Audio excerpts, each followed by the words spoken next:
जय माता दी दोस्तों। गणगौर व्रत चैत्र महीने में पड़ता है और बहुत ही खास होता है सुहागिन महिलाओं के लिए, क्योंकि इस दिन पति को बिना बताए महिलाएं उपवास रखती हैं। अविवाहित कन्याएं भी इस व्रत को रख सकती हैं मनोवांछित वर पाने के लिए। कहा जाता है कि गणगौर व्रत और पूजा करने से सुहाग की रक्षा होती है, पति धनवान बनते हैं और साथ ही जिन कन्याओं का विवाह नहीं हुआ होता है उन्हें भी मनोवांछित वर की प्राप्ति होती है। विशेषकर राजस्थान में गणगौर पर्व बहुत धूमधाम से मनाया जाता है। इस पर्व की जो मुख्य पूजा होती है वो चैत्र महीने में शुक्ल पक्ष की तृतीया को की जाती है। यह पर्व विशेष रूप से महिलाओं के द्वारा ही मनाया जाता है। इस बार यह पवित्र त्योहार 15 अप्रैल के दिन है। गणगौर का यह पर्व चैत्र कृष्ण पक्ष की तृतीया से प्रारंभ हो जाता है, जो चैत्र शुक्ल पक्ष की तृतीया तक चलता है। इस दिन जो कन्याएं होती हैं या फिर विवाहित महिलाएं होती हैं, मिट्टी के शिवजी यानी कि गण और माँ पार्वती यानी कि गौरा बनाकर उनकी पूजा करती हैं। 16 दिन तक चलने वाले इस पर्व में महिलाएं रोज सुबह जल्दी उठकर बगीचे में जाकर दूब और फूल चुनकर लाती हैं। फिर इस दूब से दूध के छींटे मिट्टी की बनी हुई गणगौर माता को देती हैं। चैत्र शुक्ल द्वितीया के दिन किसी नदी, तालाब या सरोवर पर जाकर अपनी पूजी हुई गणगौरों को पानी पिलाती हैं और दूसरे दिन शाम के समय उनका विसर्जन कर देती हैं। जहाँ पर पूजा की जाती है माना जाता है कि उस स्थान को गणगौर का पीहर कहा जाता है और जहाँ पर विसर्जन किया जाता है वह स्थान ससुराल माना जाता है। क्या है गणगौर पर्व का महत्व? राजस्थान में जब महिलाएं शादी के बाद होली पर मायके आती हैं तो बड़े धूमधाम से इस पर्व को मनाकर अपने सुहाग के जीवन की मंगल कामना करती हैं। दोस्तों, पहले जान लेते हैं गणगौर व्रत की पूजा विधि और इसके बाद मैं आपको सुनाऊंगी इस दिन सुनी जाने वाली व्रत कथा। इस दिन सुहागिनें और अविवाहित कन्याएं शाम तक व्रत रखती हैं और उसके बाद नाचते गाते खुशी से पूजा पाठ कर इस पर्व को धूमधाम से मनाती हैं।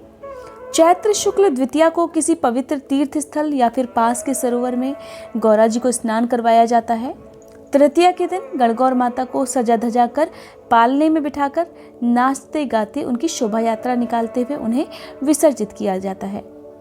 उपवास भी जो लोग आज के दिन रखती हैं इसके बाद ही उपवास तोड़ा जाता है। माना जाता है कि गौरा जी की जहाँ पर स्थापना होती है वहाँ उनका मायका होता है और जहाँ पर विसर्जन किया जाता है उसे उनकी ससुराल माना जाता है। इस दिन गणगौर माता को फल, पूड़ी, गेहूं चढ़ाए जाते हैं। इस दिन कुंवारी लड़कियां और विवाहित स्त्रियां 2 बार गणगौर का पूजन करती हैं। इस दिन सुहाग की जितनी भी चीजें होती हैं उनकी पूजा करके गौरी जी को अर्पित किया जाता है। कथा सुनने के बाद माँ पार्वती यानी कि गौरी जी पर अर्पित किए गए सिंदूर से महिलाओं को अपनी मांग भरनी चाहिए। इसके बाद उन्हें प्रणाम कर उनका आशीर्वाद लेना चाहिए। दोस्तों, आप सुनते हैं गणगौर व्रत की कथा। पौराणिक कथा के अनुसार एक बार की बात है, भगवान शिव शंकर और माँ पार्वती भ्रमण के लिए निकल पड़े। उनके साथ में नारद मुनि भी थे। चलते चलते एक गांव में पहुंच गए। उनके आने की खबर पाकर सभी उनकी आवभगत की तैयारी में जुट गए।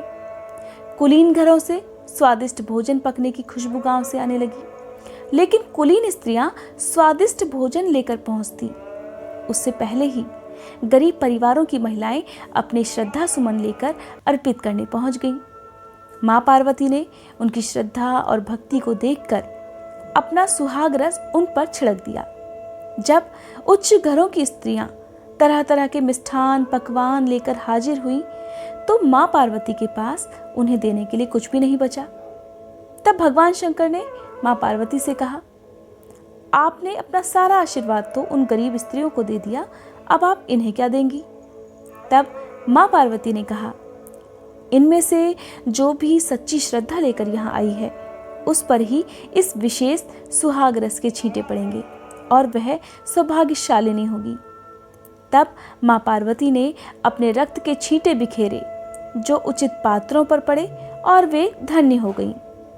लोभ, लालच और अपने ऐश्वर्य का प्रदर्शन करने पहुंची महिलाओं को निराश वापस लौटना पड़ा। मान्यता है कि यह दिन चैत्र मास की शुक्ल तृतीया का दिन था। तब से लेकर आज तक स्त्रियां इस दिन गण यानी कि भगवान शिव और गौर यानी कि माँ पार्वती की पूजा करती हैं। आखिर गणगौर का व्रत पति से गुप्त क्यों रखा जाता है? क्यों पति को बिना बताए सुहागिन स्त्रियां इस दिन व्रत करती हैं? हुआ यूं कि जब माँ पार्वती से आशीर्वाद लेकर महिलाएं घरों को लौट गईं, तब माँ पार्वती ने भी भगवान शिव से इजाजत लेकर पास ही स्थित एक नदी के तट पर स्नान किया और बालू से महादेव की मूर्ति बनाकर उनका पूजन किया। पूजा करने के बाद बालू के पकवान बनाकर ही भगवान शिव को भोग भी लगाया। उसके बाद दक्षिणा कर तट की मिट्टी का टीका अपने मस्तक पर लगाया और बालू के 2 कणों को प्रसाद रूप में ग्रहण करके भगवान शिव के पास वापस लौट आई। भगवान भोलेनाथ तो अंतर्यामी हैं, सब कुछ जानते हैं। जानते तो वे सब कुछ थे, पर माँ पार्वती को छेड़ने के लिए उन्होंने पूछ ही लिया कि बहुत देर लगा दी आने में। माँ पार्वती जवाब देते हुए बोली कि मायके वाले मिल गए थे, उन्हीं के यहाँ पर मैं इतनी देर लगा के आई हूँ। तब और छेड़ते हुए भगवान भोलेनाथ ने कहा, आपके पास तो कुछ था भी नहीं, स्नान करने के बाद प्रसाद में क्या लिया? माँ पार्वती ने उन्हें बताया कि भाई और भावज ने दूध भात बनाकर रखा था, उसे ग्रहण कर सीधी आपके पास आ गई हूँ। अब तो भगवान शिव ने कहा कि चलो फिर उन्हीं के यहाँ चलते हैं। आपका तो भोजन हो गया, लेकिन मेरा भी मन कर रहा है कि आपके भाई भावज के यहाँ पर बने दूध भात का स्वाद मैं भी चख सकूं। माँ पार्वती ने मन ही मन भगवान शिव को याद किया और अपनी लाज रखने की बात कही। नारद सहित माँ पार्वती और भगवान भोलेनाथ तीनों नदी तट की तरफ चल दिए। वहां पर पहुंचकर उन्होंने क्या देखा कि एक आलीशान महल बना हुआ है। वहां उनकी बहुत आवभगत हुई। इसके बाद जब वहां से उन्होंने प्रस्थान किया तो कुछ दूर जाकर ही भगवान भोलेनाथ बोले कि मैं अपनी माला आपके मायके में भूल आया हूँ। माँ पार्वती कहने लगी, ठीक है, मैं अभी ले आती हूँ। तब भगवान शिव बोले, आप रहने दें, नारद जी ले आएंगे। अब नारद जी चल दिए और जब नारद मुनि उस स्थान पर पहुंचे तो देखकर हैरान रह गए। चारों तरफ बियाबान जंगल दिखाई दे रहा था। महल का तो नामो निशान तक वहां पर नहीं था। फिर एक पेड़ पर उन्हें भगवान शिव की रुद्राक्ष की माला दिखाई दे गई। उसे लेकर वे लौट आए। आकर प्रभु को यह विचित्र वर्णन कह सुनाया। तब भगवान भोलेनाथ ने बताया कि यह सारी पार्वती की ही माया थी। वे अपने पूजन को गुप्त रखना चाहती थी, इसीलिए तो उन्होंने झूठ बोला था और अपने सत्य के बल पर यह माया भी रच दी थी।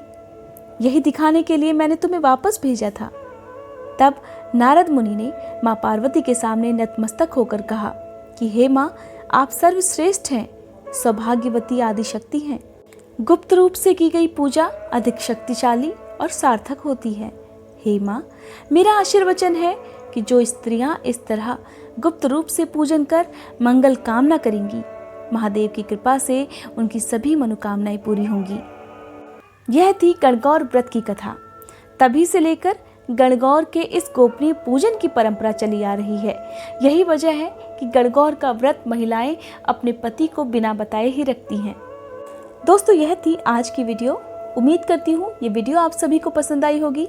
अगर आपको ये वीडियो पसंद आई हो तो लाइक करने के बाद कमेंट बॉक्स में माँ पार्वती की जय जरूर लिखिएगा। और अगर आप मेरे चैनल पर नए हैं, अगर अभी तक आपने मेरा चैनल सब्सक्राइब नहीं किया है तो चैनल जरूर सब्सक्राइब कर लें। बेल आइकन प्रेस करने के बाद ऑल बटन पर क्लिक करना मत भूलिएगा, ताकि हर दिन अपलोड होने वाली वीडियोस की जानकारी आपको सबसे पहले मिल सके।